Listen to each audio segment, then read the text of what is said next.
a bit of variety there. Now I've got no disclosures, no financial interests, and all the content are solely my personal views. The products and procedures that I will talk about are freely available in Australia and New Zealand, because often New Zealand has import products via Australia, so it's totally applicable to most of you guys here. Okay, so types of wounds that we see in the acute setting. So now I'm talking often these are often kind of the triage 4s and 5s. Occasionally you might see them in triage 1 and 2s in resuscitation bay. And we'll see open wounds, we see abrasions from MVAs, self-harm wounds, burns, post-surgical and procedural wounds. So when wounds get infected, often they come to ED if people cannot get to their GP or to an urgent care on time, or they've been asked to come in by their surgeons. And now, people don't often think of inflammatory skin conditions as wounds, but they actually are wounds, and they're wounds to the skin. And when people come to ED, and typically on the Friday night in Auckland ED, I will see 4 or 5 of these technically GP-type presentations, but these people have tried everything from their GP. They've been on all different kinds of steroids, moisturizers, emollients, and nothing has worked. The skin has become infected, or they're in so much pain, or there's so much pruritus, and they come to ED desperate for help. It's not uncommon on the Friday night in my last shift, 4 or 5 of these patients in the ambulatory area. So how do we best approach these? Now, it's obviously, we're all on an educational journey in our careers. That was probably me in med school, or some of us in med school when we first start. We don't know what we're looking at. I was a house surgeon in a semi-rural hospital, and the experienced wound care nurse would come to me going, "What do you think of this wound? Can I dress it?" I'm like, "Yeah, looks good. No infection. Dress with whatever you think is best." And that was it. And then suddenly, when I graduated becoming a registrar in a plastics run, suddenly I was it. I had to deal with the wounds, and we saw wounds from all across Auckland, which is a very large area. And we were the National Burns Unit as well. And suddenly I had to quickly learn about how to deal with wounds. And then fast forward a few years, I'm now practicing privately. I'm doing urgent care, skin clinics, and cosmetic medicine as well. And what I did find was that there were actually a lot of applications, a lot of skill sets, products we use in cosmetic medicine and surgery that we actually, that are totally applicable to wound care, and we have used them in our private wound care clinic.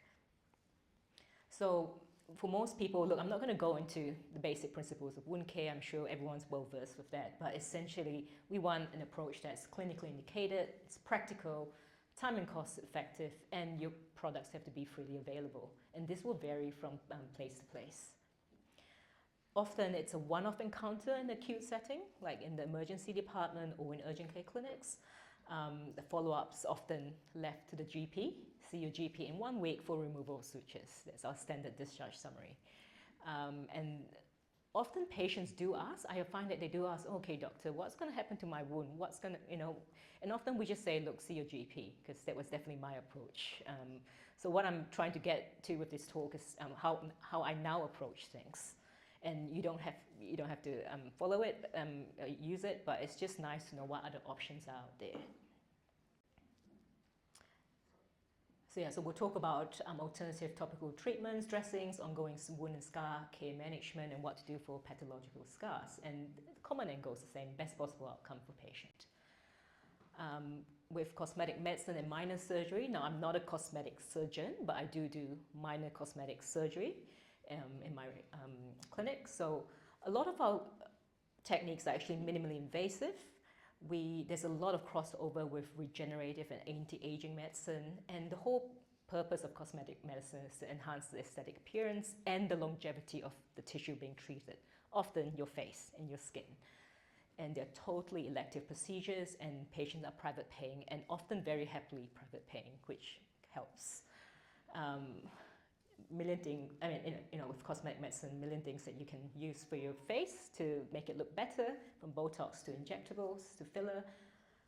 We do a lot of threads. Okay, so that's a real patient that we've been doing threads on, and minor skin surgery. So this is one of my favorite and most used piece of equipment to remove moles electively.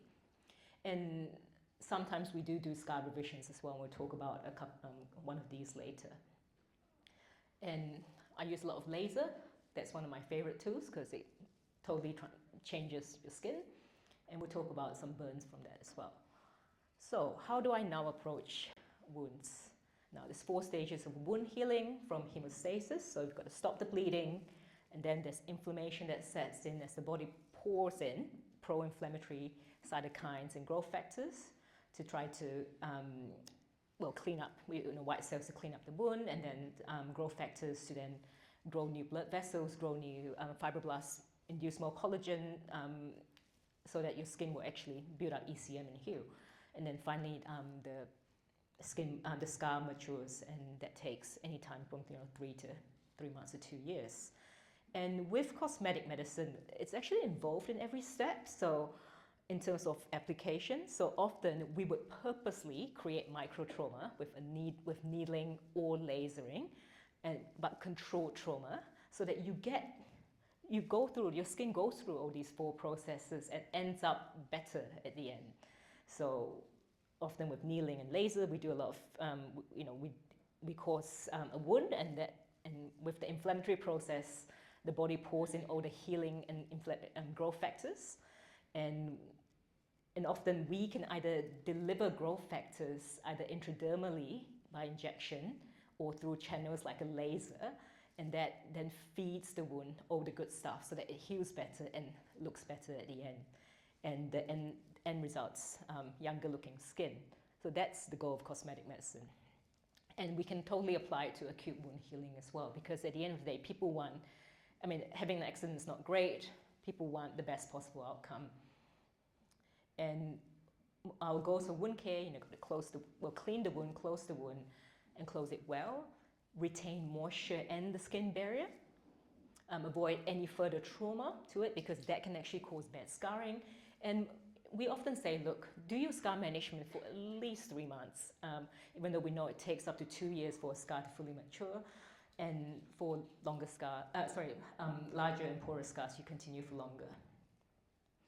Now, we'll go through this quickly because this is more applicable in acute care kind of setting. But now I do work in some rural hospitals as well on a one-off basis, and often patients with large wounds have to be transferred or transferred out to a different specialty. And often what I don't see done well is that they'll see an open wound, they might give it a quick wash, and then it's all wrapped back up, and then the patient's sent away on an hour or 2 hour long car journey to the next biggest hospital. And we don't often know how long that wound's not been washed out for. So often I will stress when I'm taking people through wound care that this may be the first washout. When you see the patient, it might be the first washout they will have for several hours until they get to theatre.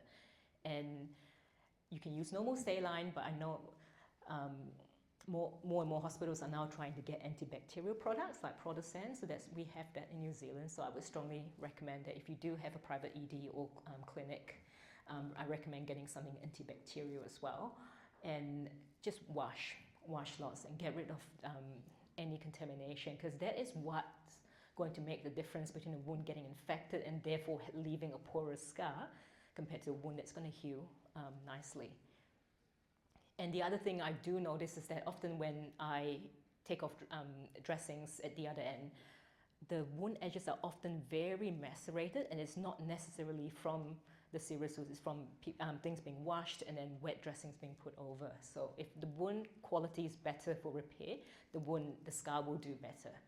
And supporting the wound, large gaping wounds, I often, if I have to transfer a patient, will put a big 2-0 suture over just to temporarily close it. Having been on the other end as a surgical registrar, it's not difficult to just snip the sutures and then have a look, because then it just makes sure that the wound's closed and there's less oozing while it's being transported. And obviously, you still use your absorbent dressings. And all stereo strips are great for just temporary wound closure. And then a lot of it's about pain relief and splinting the wound as well.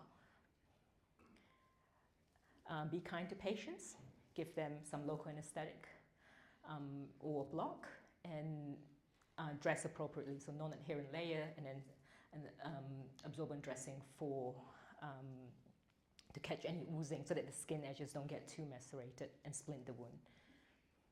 Now, if you're going to repair it, again, very basic principles: wash the wound out well, choose the appropriate suture, make sure the wound's everted, and minimize tension, because often wounds with tensions don't do well. They don't heal as well. That's why the center bits will often dehisce when we see wounds at the other end.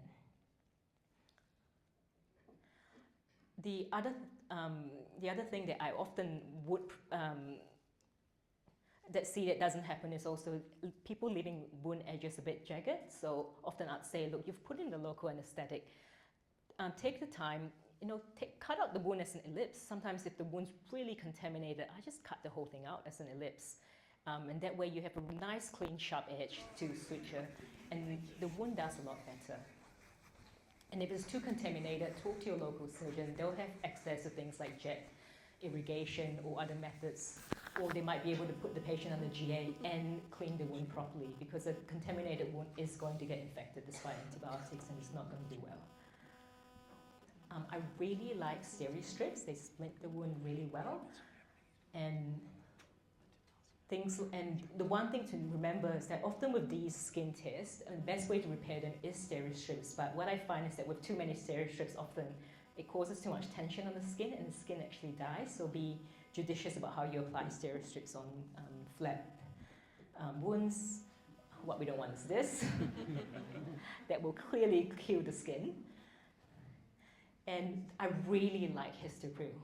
So for concave wound or convex wound edges, or like a kid, when you just cannot get any dressings to stick and you cannot easily put a dressing on because they'll just rip it off, I glue my steri strips on.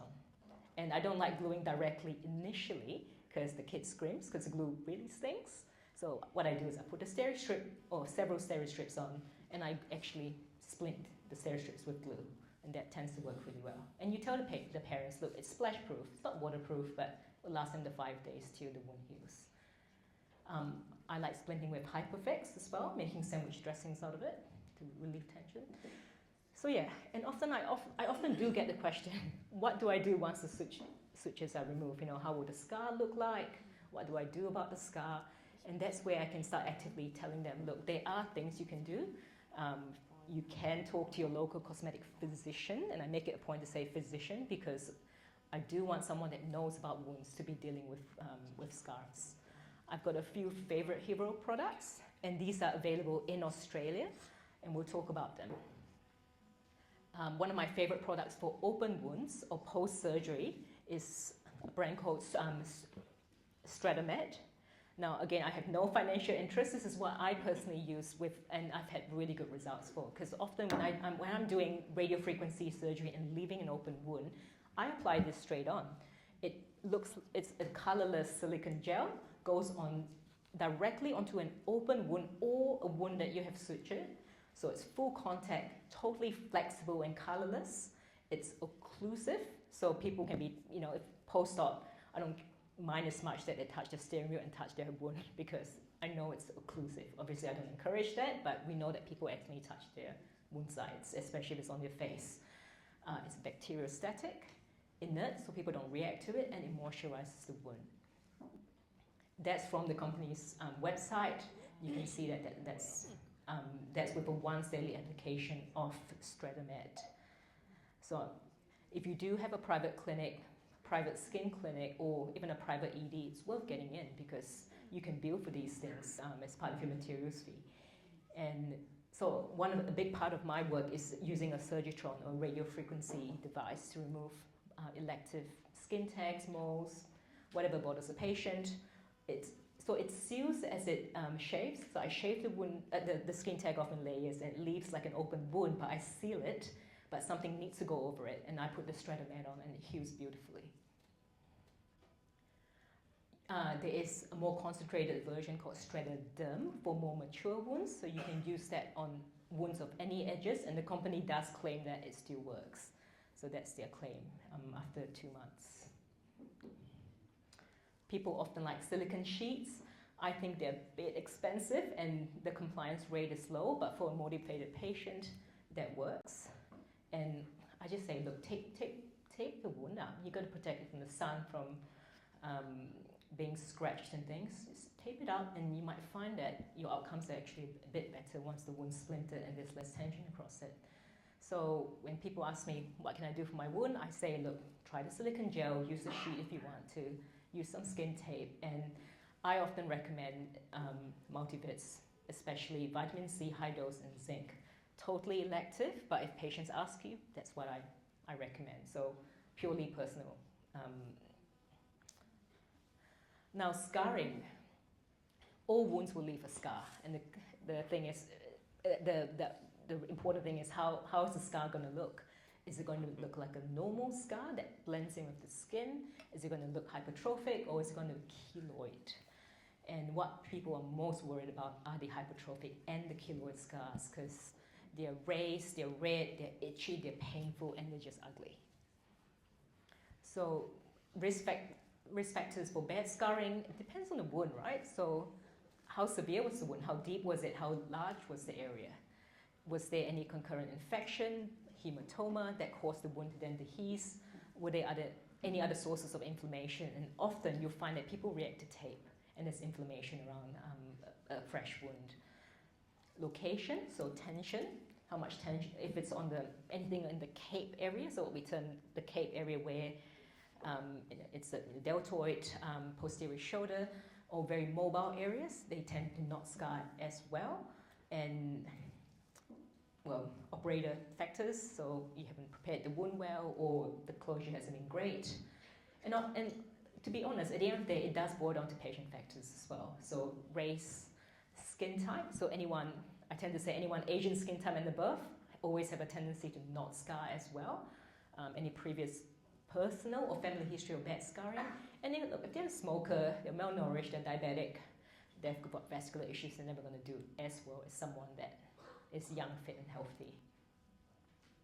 So often for hypertrophic scars like these, so these are scars contained within the actual wound line.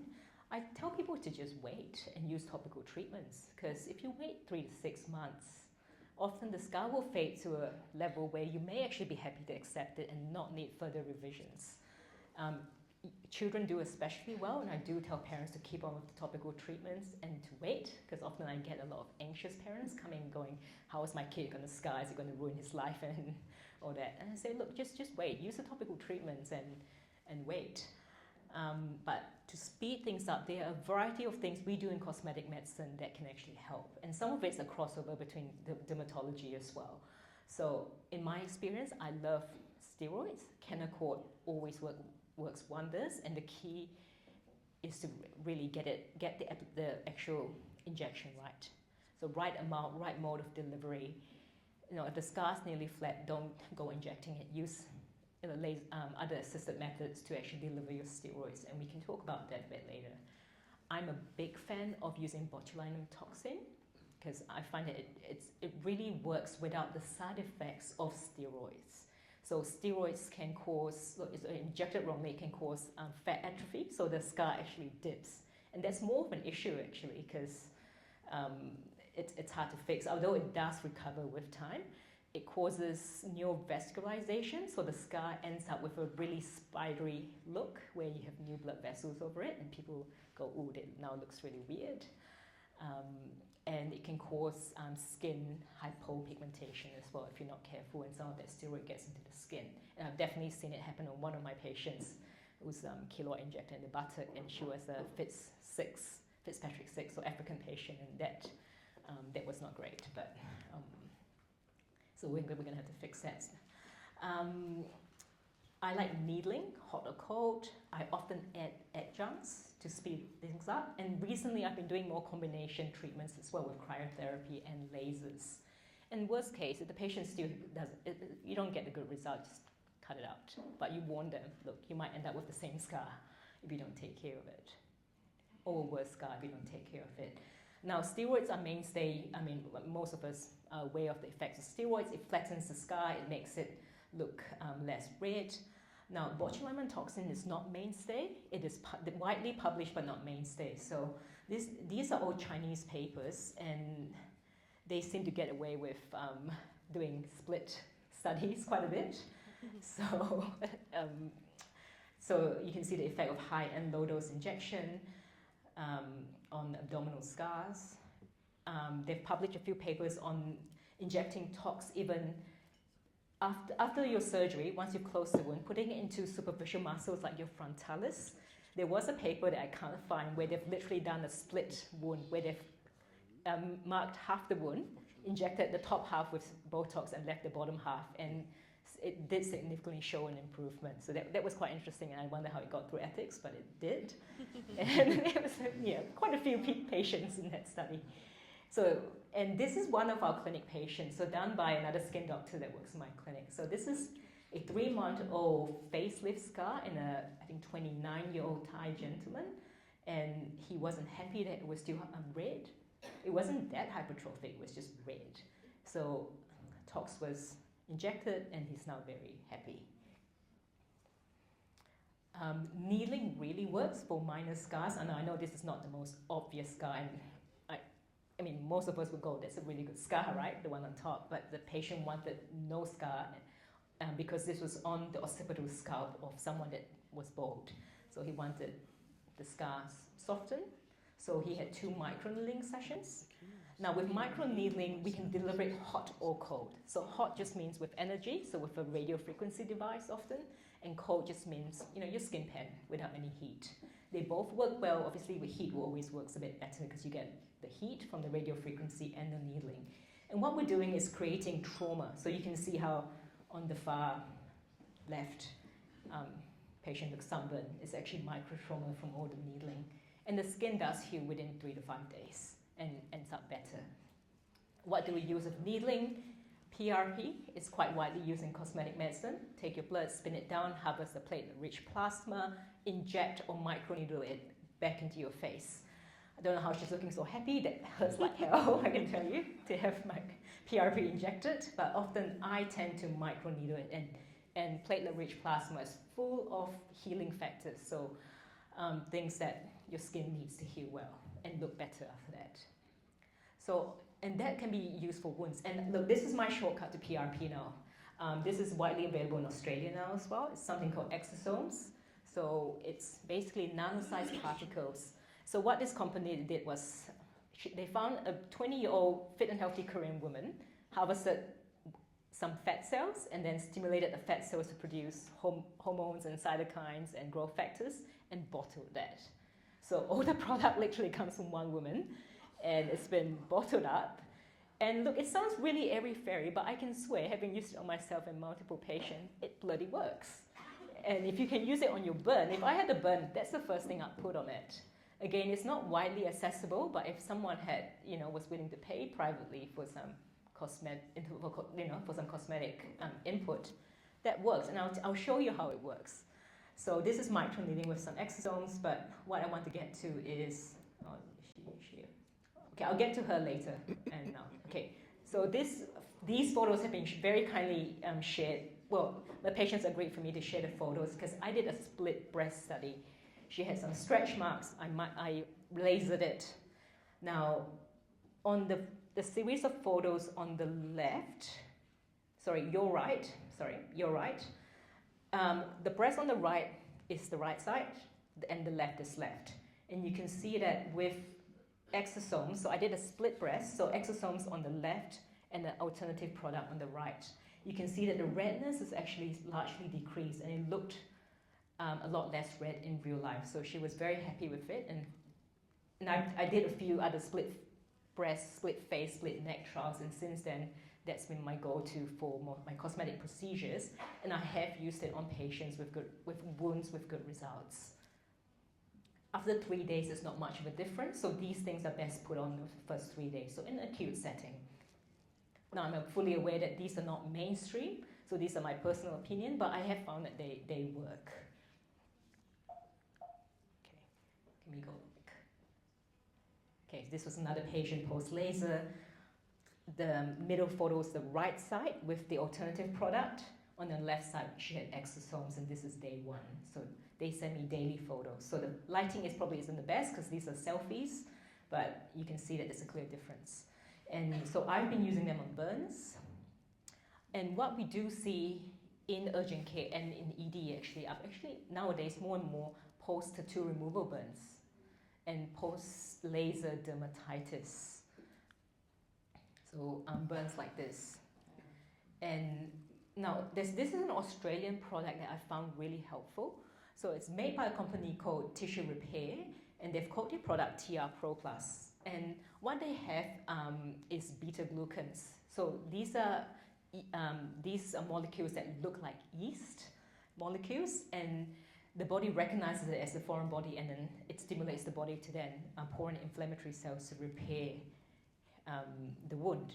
And there have been studies, and these companies now taking their product to phase 2B trials, RCTs, where beta-glucans do make a significant difference for burns. And I know that they are being used in some burns unit. Not this product specifically, but anything containing beta-glucans.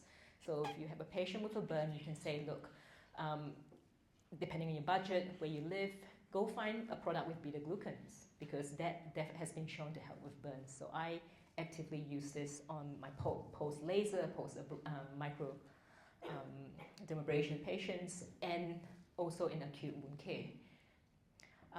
I've got other favorites. Now, a lot of why wounds don't often do well is that they do dry out, and then they get itchy, people scratch them, they cause more trauma, and then they lead to bad scarring. Now, for most people, I just recommend good old moisturizer on the right side, so Soberline Fatty Cream, and then to put a protective barrier around it to retain the moisture. Now, most people can't comply with that much, so I just give them one of the two products. Again, I don't have any financial kind of arrangement with these companies, but if you want to take a photo, I mean, Dermaceutic is available in Australia because it's the company that has rights to it is it's Australian, and they do a really good occlusive balm that looks and feels like Vaseline and actually keeps the moisture in and moisturizes. And IS Clinical has a shield balm that clinically has been shown to improve post-surgical wounds. This is one of my patients. So the reason I showed you Odette was because I use Odette on him. So he came in one day with a swollen right leg. There was no DVT on ultrasound. There was no net fash after being evaluated by the surgeons. So he got this really strange dermatitis where he broke out in blisters, and then that was him on the ward. You can see where the curtains. A few days later, and dermatology was involved, surgeons were involved, medics were involved. No one could find out why. So he came to me saying, "Look, can you help me? My leg looks awful." So I basically, sorry, ignore that, I can't go back. I basically used all those products on him. Put the exosomes on, TR Pro on, covered it with the shield balm from IS Clinical, and then put a layer of the Patinoceutic on it. And he's done really well. And I'm sorry, I don't have a post photo, but I saw him recently, and the leg now looks normal. So it still takes time. Took him about a month, but it got there. And I think it got there a lot faster because of the products that we used. Now, lastly, I'll talk about dermatitis. Look, it's very common. We still see in ED, even though it's a GP problem, we see it more in children's EDs when there's kind of widespread dermatitis and impetigo infection. One of the new things in this area is that now we do a lot of injectables for the face, where we inject hyaluronic acid for moisture, and with that we add amino acids, glycerol, all kinds of other products to stimulate facial rejuvenation. So what this company has done, or some of these companies have done, is they've started injecting them under dermatitis or eczema plaques and psoriatic plaques, and they found that it's been really, really useful in terms of actually resolving the product. So these are all in initial stages where they're still in clinical series rather than clinical studies. And again, I'm not suggesting you suggest that to patients, but I've had a few colleagues who have used them and have had anecdotally really good results. I don't have photos apart from, so this was done by a key opinion leader for this product called Profilo, which is just really high, mixture of high and low concentration HA. So we all have HA or hyaluronic acid in our skin. It draws water to itself, so hence you have a lot of serums containing HA because it draws 1,000 times its weight in water to the skin. And this is I think after 2 treatments, a month apart of Profilo, you can see a huge improvement in the atopic dermatitis. Used in psoriasis, and so this was the doctor's case series. So I don't have my own photos, but that's a promising area which I am personally looking into as well. So in summary, there's a lot of crossover between cosmetic medicine and acute wound care and skin conditions in terms of products and deliveries and procedures. And now knowing what I know in cosmetic medicine, for patients in my wound care clinic, look, I do suggest it. Sometimes I do see patients in the public in ED, and I don't ever advertise that I do cosmetics as well, but for some reason, because we're just 2 kilometers down the road, if they are from the same catchment areas, I end up seeing them in my wound care clinic, and that's when they start asking me, look, what else can I do about the wound? And they keep coming back, so something must be going well. And I found that using cosmetic medicine principles and tools, that often results in much better outcomes. So yeah, consider investigating what's available locally, and consider referring to or getting your patients to see a cosmetic physician, because they may have tools to help improve a wound that, long after we've provided the acute care. So hopefully you guys have now an idea of where wounds can go wrong and what we can do for them. Yeah. Thank you. Any questions?